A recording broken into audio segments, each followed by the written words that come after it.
नमस्कार, मैं रवीश कुमार। अरे वाह, गजब हो गया।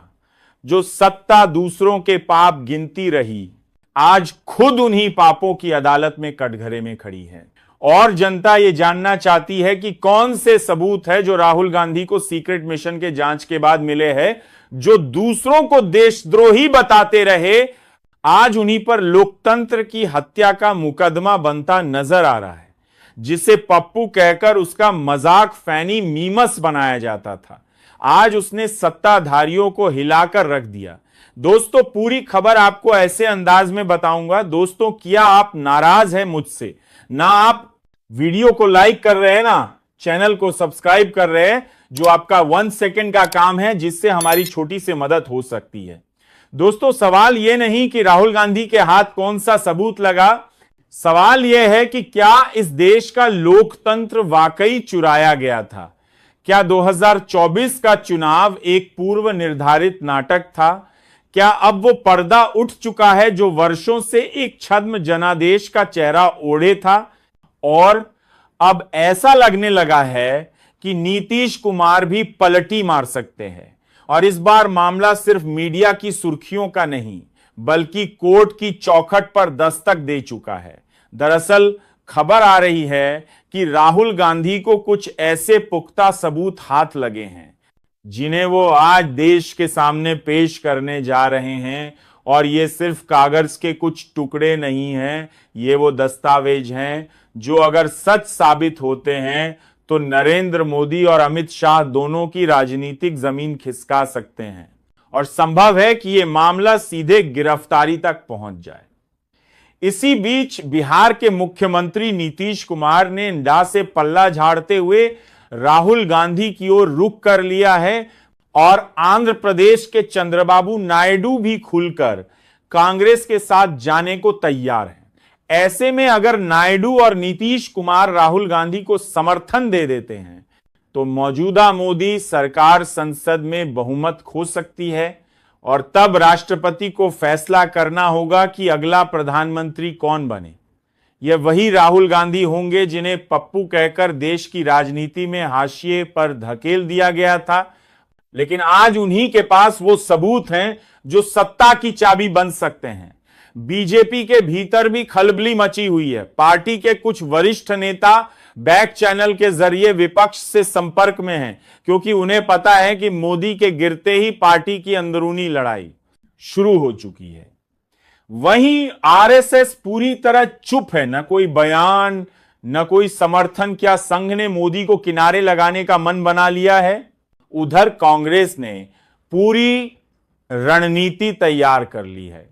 सूत्रों की माने तो राहुल गांधी के पास कुछ इंक्रिप्टेड ईमेल्स, चुनाव आयोग की कुछ अंदरूनी बैठकों की रिकॉर्डिंग, ईवीएम को लेकर तकनीकी विशेषज्ञों की रिपोर्ट्स, और यहां तक कि कुछ जिलों में तैनात अफसरों की गवाही है जो बताते हैं कि कैसे चुनिंदा सीटों पर वोटिंग पैटर्न को प्रभावित करने के लिए ईवीएम में रिमोट एक्सेस का इस्तेमाल किया गया, और किस तरह चुनाव आयोग की मिलीभगत से वोटर लिस्ट में जाति धर्म के आधार पर बड़े पैमाने पर छेड़छाड़ की गई। राहुल गांधी ने अपने करीबी साथियों को बताया है कि ये सबूत उन्हें एक रिटायर्ड सरकारी अफसर और एक टेक्निकल व्हिसल ब्लोअर के जरिए मिले हैं, जिनमें से एक अब विदेश में है और वहां की अदालत में शपथ पत्र दाखिल करने की प्रक्रिया में है। सबसे चौंकाने वाली बात यह है कि इस मामले से जुड़ा एक व्हिसल ब्लोअर पहले ही लापता बताया जा रहा है, और एक स्वतंत्र पत्रकार जो इन दस्तावेजों पर स्टोरी कर रहा था, उसकी गाड़ी एक संदिग्ध एक्सीडेंट में पलट गई। जांच जारी है, लेकिन शक गहराता जा रहा है। अब सवाल है कि इस पूरे घटनाक्रम से मोदी सरकार पर क्या असर पड़ने वाला है। दरअसल मुंबई हाईकोर्ट में एक याचिका पहले ही दाखिल हो चुकी है, जिसमें 2024 के चुनाव को रद्द करने की मांग की गई है, और उसमें इन दस्तावेजों को मुख्य आधार बनाया गया है।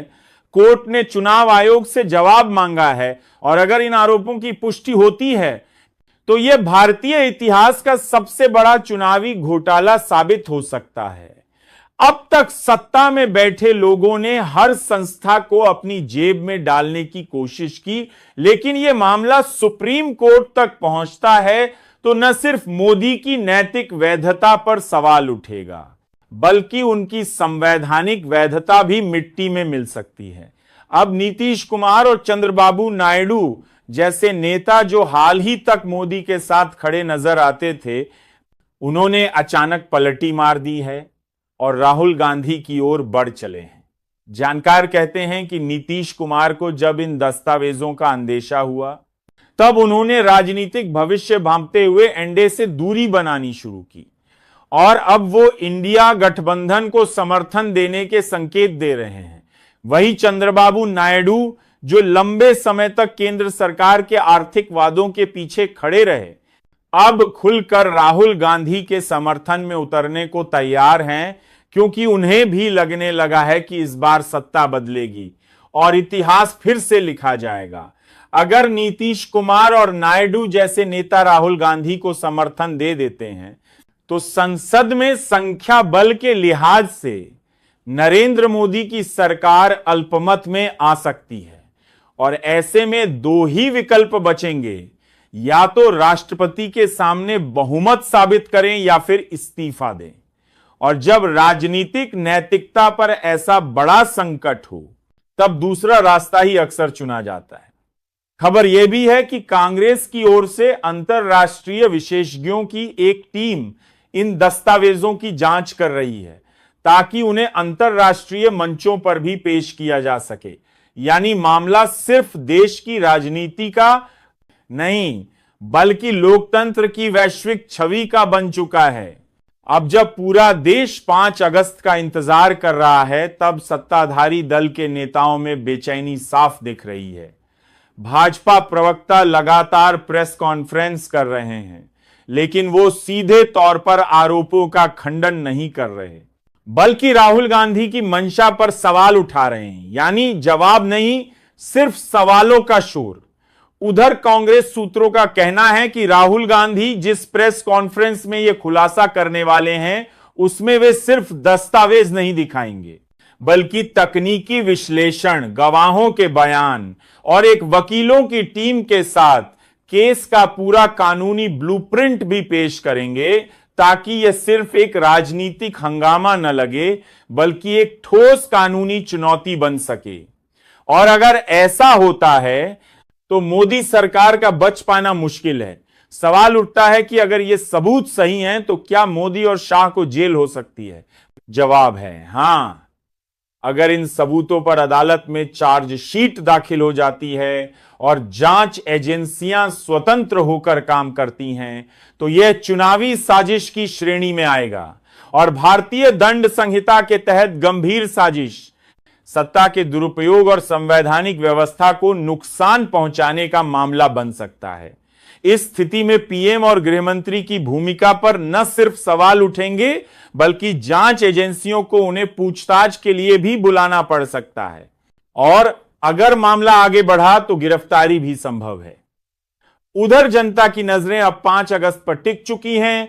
सोशल मीडिया पर डेमोक्रेसी हाईजैक्ट और राफाले ऑफ ईवीएम जैसे हैशटैग ट्रेंड कर रहे हैं और देश भर में कांग्रेस की सभाओं में भीड़ उमड़ रही है।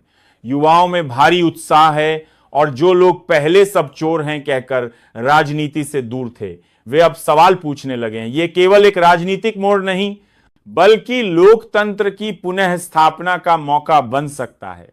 अगर इन सबूतों को देश ने गंभीरता से लिया